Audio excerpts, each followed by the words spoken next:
Saudara, dua kerangka manusia ditemukan di sebuah rumah yang ada di kawasan perumahan Tani Mulia Indah Padalarang, Kabupaten Bandung Barat, Jawa Barat pada Senin 29 Juli 2024. Sontak penemuan ini menggegerkan warga sekitar. Pasalnya mereka tak menyangka dengan penemuan dua kerangka yang diduga ibu dan anak ini. Lantas, mengapa bisa dua korban ditemukan dalam kondisi sudah menjadi kerangka? Dan siapa yang pertama kali menemukan kedua korban ini? Identitas dua kerangka manusia ini adalah Igu Indah Hayati dan Elia Immanuel Putra. Keduanya pertama kali ditemukan oleh Mujoyo Chandra yang merupakan suami dari korban. Saat itu, suami korban mendatangi lokasi untuk bertemu setelah pisah tempat sejak tahun 2018. Namun, pintu rumah terkunci dan digembok. Kemudian ia bersama warga mendobrak untuk bisa masuk. Saat ditemukan, dua korban sudah menjadi tengkorak. Selain ditemukan sudah menjadi tengkorak, suami korban dan warga ini juga mendapati kondisi rumah yang berantakan dan sudah dikelilingi rumput tinggi. Ditambah tembok rumah yang berwarna ungu, pudar, dan kusam oleh debu. Kayu bagian atap rumah yang juga lapuk dimakan waktu. Awalnya yang menemukan adalah suaminya yang berkunjung ke rumah ini dengan tujuan karena statusnya pisah tempat, sehingga suaminya untuk berkunjung yang sudah lama ditinggalin kurang lebih 6 tahun ya. 6 tahun dari 2018 sampai dengan 2024 ini. Rencana si suaminya akan berkunjung kepada anak dan istrinya. Namun ketika mau masuk ke rumah, kondisi pagar pintunya itu tergembok. Nah, setelah terbuka, ditemukanlah dua sosok kerangka mayat tersebut di tempat tidur. Nggak pernah ngobrol. Nggak pernah. Terus udah kayak yang menghindar gitu kalau ketemu teh, kalau mau keluar ada orang lewat masuk lagi gitu. Jadi nggak pernah ini sama, kalau lewat aja. Komunikasi dengan tetangga itu jarang atau memang? Jarang ya. Jarang. Tertutup berarti? Iya, jarang. Kalau di rumah itu ada berapa orang? Berdua sama anaknya. Untuk mendalami penyebab kematian dari ibu dan anak ini, Satreskrim Polres Cimahi melakukan olah tempat kejadian perkara. Dalam proses olah TKP, polisi mengamankan sejumlah barang dan coretan dinding di dalam rumah yang dapat digunakan sebagai petunjuk. Saudara, sejak sang suami meninggalkan rumah sejak tahun 2015, korban hanya tinggal berdua dengan anaknya. Para tetangga menyebut korban ini merupakan sosok yang tertutup dan jarang berinteraksi dengan warga. Namun, korban ini pernah mengungkapkan curahan hati atau curhat tentang permasalahan keluarga kepada ketua RT. Korban bercerita bahwa dirinya sudah lama tak diberi nafkah oleh suaminya sehingga keuangannya terganggu. Selain itu, ketua RT juga pernah didatangi oleh pihak sekolah korban lantaran tidak datang saat ujian. Berinteraksi dengan mereka, artinya interaksi gini, si ibunya pernah ke rumah saya, curhat tentang keadaan keluarganya. Keadaan keluarganya yang katanya bahwa suaminya sudah tidak menafkahi. Terus interaksi juga pernah saya ditanya dari sekolahnya si anak itu yang salah satu anak si ibu itu, bahwa kenapa waktu pas ujian dia nggak datang. Jasad ibu dan anak ini kemudian dilakukan pemeriksaan forensik di Rumah Sakit Sartika Asih Bandung, Jawa Barat. Polisi memastikan identitas kerangka itu adalah perempuan yang berusia sekitar 50 hingga 60 tahun dan anak laki-laki berusia antara 15 hingga 20 tahun. Pemeriksaan berdasarkan lingkar pinggang dari kerangka tersebut. Hasil forensik ini menguatkan polisi bahwa dua tengkorak yang ditemukan di dalam rumah adalah ibu dan anak.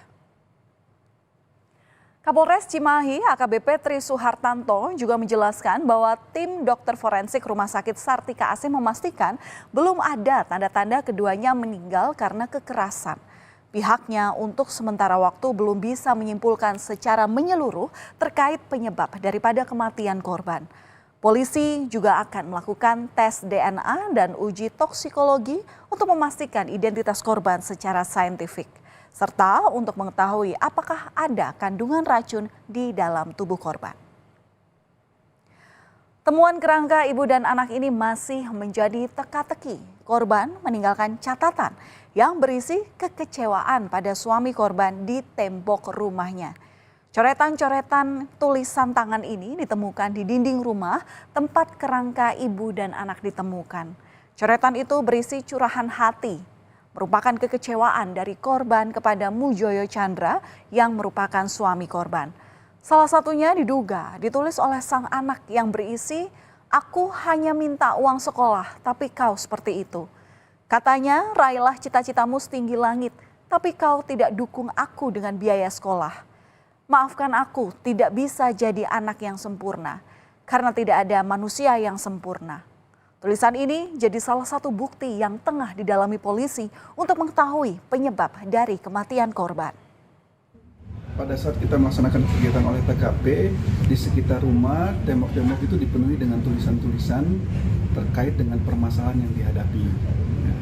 Namun tentu saja kita masih menunggu hasil dari proses penyelidikan rekan-rekan dari Reskrim untuk bisa memastikan apakah tulisan yang ada di tembok sama dengan tulisan yang dibuat oleh korban itu sendiri. Korban juga memberikan petunjuk bahwa dirinya juga menuliskan curahan hatinya di dalam sebuah flash disk.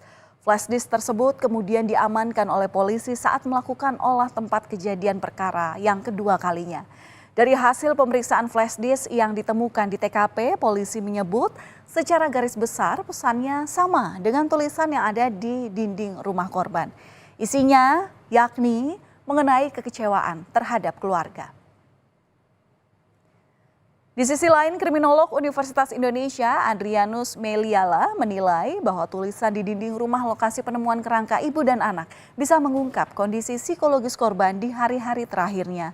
Namun polisi harus mencocokkan tulisan tersebut dengan pembanding lain untuk mengetahui siapa pembuatnya. Psikologis. Jadi bukan otopsi fisik ya, tapi otopsi psikologis di mana kemudian kita dengan kacamata ilmu melihat kondisi jenazah, TKP, dan hal-hal di sekitar TKP. Nah, lalu kemudian kita ambil kesimpulan tentang apa yang terjadi, kita kaitkan dengan kita cocok-cocokkan ya dengan apakah ada kerusakan, apakah ada orang terakhir masuk, apakah ada rekam jejak digital, macam-macam lah begitu, untuk kemudian kita sampai pada kesimpulan sebetulnya apa yang terjadi pada hari-hari terakhir atau bahkan menit-menit terakhir dari sang korban begitu. Dalam kasus penemuan kerangka ibu dan anak ini, polisi telah memeriksa 11 orang saksi. Salah satu saksi yang diperiksa adalah suami korban, yakni Mujoyo Chandra. Salah satu materi pemeriksaan adalah terkait curhatan kekecewaan korban terhadap suaminya yang ditulis di dinding. Sementara itu, suami korban yang bernama Mujoyo Chandra disebut telah meninggalkan kedua korban sejak tahun 2015 atau sedikitnya sudah selama 9 tahun. Mujoyo mengungkap alasan dari teka-teki kepergian untuk meninggalkan anak dan istrinya yang nampaknya meninggalkan luka bagi keduanya. Ia beralasan meninggalkan korban selama 9 tahun karena untuk merawat ibunya yang sedang sakit. Menurut keterangan dari saksi ya, bahwa suaminya itu mengurus ibunya yang sakit. Nah, namun itu saja tentu saja kita harus gali ya terkait dengan hal itu, karena keterangan yang bersangkutan seperti itu, namun ada tulisan-tulisan yang ada di dalam rumah itu berkata lain. Saudara, teka-teki penyebab tewasnya ibu dan anak yang ditemukan tinggal kerangka di dalam rumah masih menjadi misteri. Jika bukan karena kekerasan, lalu apa penyebab tewasnya para korban? Berbagai langkah dilakukan polisi untuk mengungkap penyebab tewasnya kedua korban. Selain menanti polisi mengungkap penyebab kematian korban dalam kasus ini, kita juga perlu meningkatkan kepedulian sosial. Jangan sampai kasus serupa kembali terjadi di sekitar lingkungan kita.